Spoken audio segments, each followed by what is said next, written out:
Hello, Professor Markwitt. We're moving into Milestone 4, so I needed to create a gallery environment, which I've done. I populated it with a bunch of art.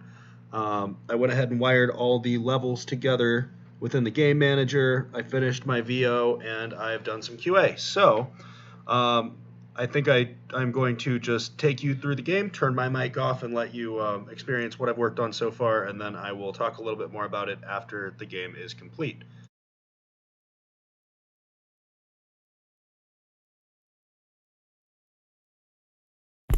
Welcome to the Metropolitan Museum of Video Game Comedy. My name is Austin. I'll be your tour guide today as we explore an incredibly important flashpoint in video game narrative history. So, let's get started. In January 2005, Gabe Newell, the president of Valve Corporation, decided to throw a game jam with some of the most legendary game designers of all time. Names like Tim Schafer, Eric Wolpaw, Chet Falachek, and others all came together to battle each other to earn the favor of Gabe Newell, who had just rocked the gaming world with the release of Half-Life 2. This game jam's theme was conversation, and once Gabe declared the start of the game jam, all of Valve's developers split into teams. Unfortunately for Eric Wolpaw, he got stuck with one programmer and Jeff the Coffee Guy, which significantly limited the kinds of games he could make or design. Eric wasn't concerned though, and instead wanted to deliver his narrative to the player unhindered by gameplay. Eric set to work and quickly put together his masterpiece. Let's take a look.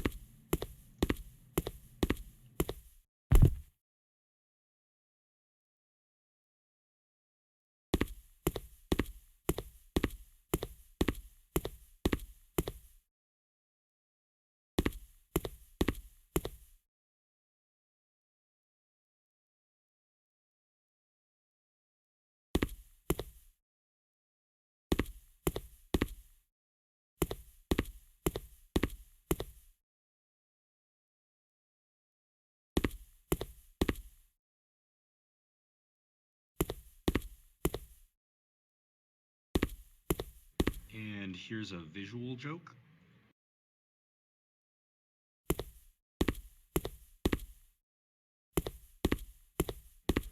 And that's it. So, you walk into the final door and voila, black void. The player turns around and jokes are only funny once. Eric was the first to finish his game, so he ran to Gabe's office to show off his work. Gabe Newell played it, but was surprisingly disappointed. Games are about interactivity and about player involvement, Gabe said. Narratives in video games must be more conversational. You can't just list off jokes at your player when you're making a video game, but must instead engage the player and make them part of your narrative. Gabe continued shouting at Eric Wolpaw, and people started to notice as Gabe's voice continued to raise. One such onlooker was Chet Falachek.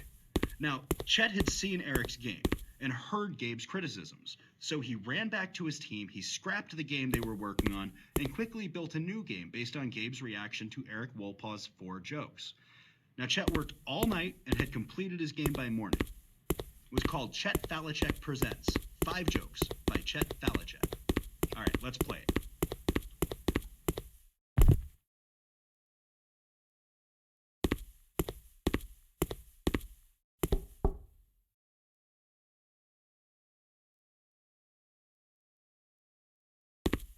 Yeah, I know. It's a knock-knock joke, but just think about it for a minute. This is exactly what Gabe must have been looking for. This was a conversation, an interaction that could not exist without the player's participation. This is what a game narrative is supposed to be, a conversation between a developer and a player. Chet had really hit on something, and he knew it.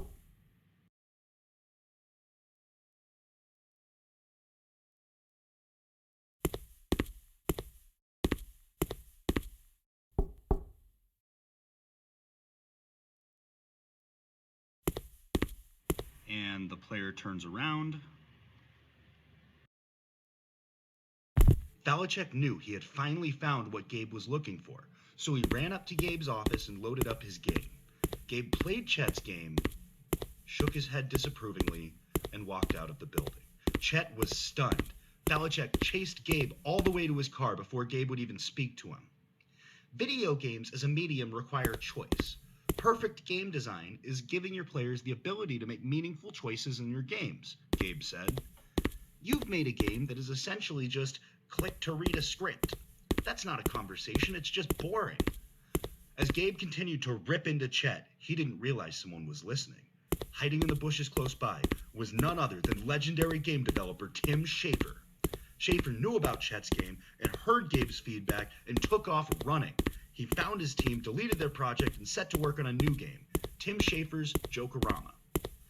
Now, unfortunately, the Jokerama exhibit is currently undergoing renovations, so I can't take you all the way through it. But the game was built around a choice the player had to make, the jokes resulting from that player's choice. It was simple, it was effective, and it was a conversation between the designer and the player. Schafer had done what none of these developers could do. He gave players meaningful choices that impact their narrative. Gabe loved it. Now in this next room, the red door is broken. It will break the game if you walk through it. So, I need you to walk into the room and enter the door on your left, the blue door. Please don't enter the door on the right. That will break the game. I'm not kidding. Please don't go there.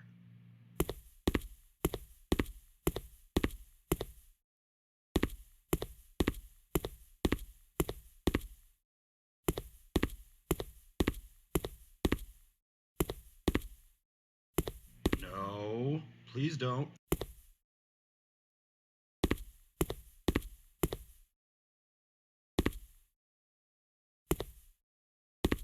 Oh, thank you.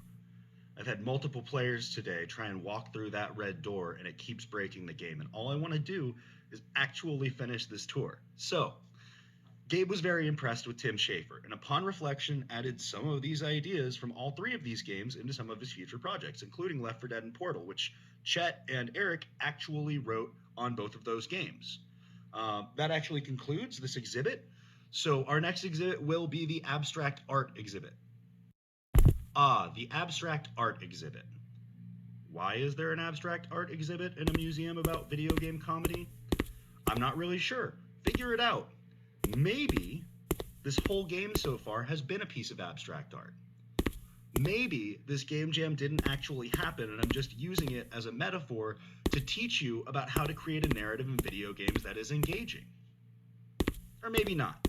Maybe the actual abstract art exhibit was behind the red door. Did you think about that? Maybe you missed the longest and most important part of the game. It's totally possible. You won't know because you very likely won't play this a second time. So go to bed tonight and think about it. Think about what must have been behind that red door, because I can tell you right now, it's something and it doesn't actually break the game. You messed up. So enjoy the abstract art in this exhibit. Some really talented artists worked on some of it. Some of it is prints from other artists. But I think a lot of people put a lot of time into creating this art for you. So really enjoy it. Thank you so much for letting me take you on this tour. I hope you got something out of it. I hope you learned something. Have a great day.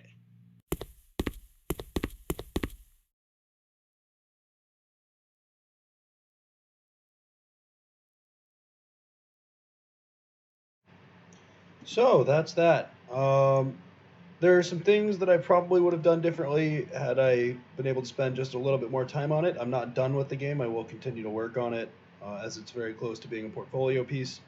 I'm not happy with the abstract art exhibit. That's actually the original art style for the game. I didn't have a chance to go in and redo it and rebake the light and all that. So we'll see what happens to the ending by the time it makes it into my portfolio. For now, I'm going to start working on a menu and replacing some walls, trying to polish it up, and then I'll get it out on itch.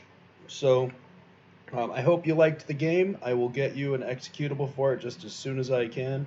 Thank you so much for your time, Professor Marquette.